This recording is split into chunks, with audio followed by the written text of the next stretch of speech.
Varētu interesēt vairāk daudzbērnu ģimenes.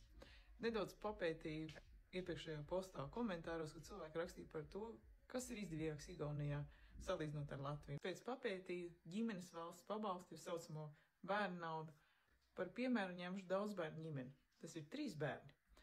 Latvijā par 3 bērniem tu saņemsi 225 eiro, jeb 75 eiro par katru bērnu.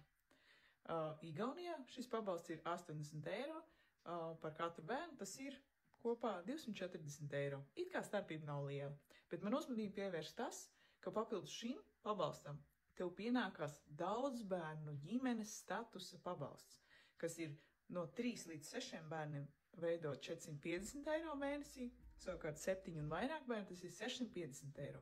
Tas nozīmē, 3 bērnu ģimenē Igaunijā saņem 690 eiro valsts pabalstu. Varbūt kāds ir, kas šo procesu jau ir izgājis un var padalīties ar pieredzi, kā tas ir būt Latvijas pilsonim un saņemt Igaunijas valsts ģimenes pabalstu.